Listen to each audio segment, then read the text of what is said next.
দূর সমুদ্রের বুকে পাড়ি দেওয়ার কিছুদিন পরেই একটি জাহাজ হঠাৎ করে উধাও হয়ে যায়। অনেক খোঁজাখুঁজি করেও কোনো হদিস মেলে না।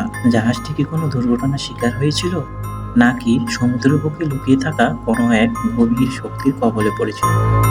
প্রশান্ত মহাসাগরে রয়েছে এমনই এক রহস্যময় জায়গা, যা ডেভিল সি বা শয়তানের সাগর নামে পরিচিত। জাপান ও বোনিন দ্বীপের মধ্যবর্তী একটি জায়গা ড্রাগন ট্রায়াঙ্গেল হিসেবে পরিচিত। হ্যালো বন্ধুরা, তার আগে আপনি যদি চ্যানেলটির নতুন ভিজিটর হয়ে থাকেন, তাহলে এক্ষুনি সাবস্ক্রাইব করে পাশে রাখা বেল আইকনটি প্রেস করে আমাদের সঙ্গেই থাকুন। মহাসাগরের পাশে জাপান ও বোনিন দ্বীপের জায়গাটিকেও বলা হয়ে থাকে ডেভিল সি বা শয়তানের সাগর। এটি জাপান, তাইওয়ান ও ইয়াব দ্বীপপুঞ্জকে সংযুক্ত করেছে। দশকের পর দশক জুড়ে স্থানটি এক অজানা রহস্যের আধার হিসেবে পরিগণিত হয়েছে। এমন রহস্যময়তার কারণে জায়গাটিকে সাগরের বুকে একটি অশুভ স্থান হিসেবে সকলের কাছে পরিচিত ছিল। ছোট ছোট নদী থেকে শুরু করে বিশাল জাহাজ, এমনকি এই জায়গার উপর দিয়ে উড়ে যাওয়া বিমানগুলোকে মুহূর্তের মধ্যেই উধাও হয়ে যায়।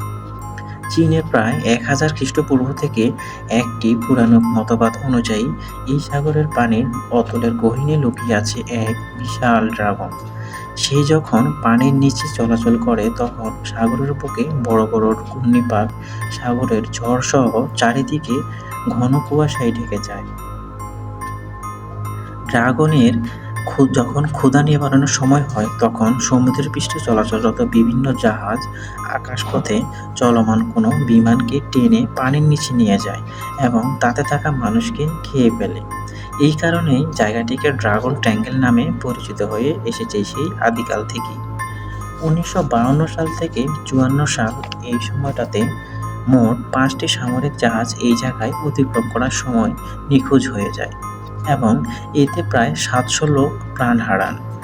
আবহাওয়াবিদদের কাছ থেকে জানা যায়, দুর্ঘটনার সময়গুলোতে আবহাওয়া একদম শান্তই ছিল এবং জাহাজগুলো থেকে কোনো ধরনের সাহায্যের আবেদনও করা হয়নি।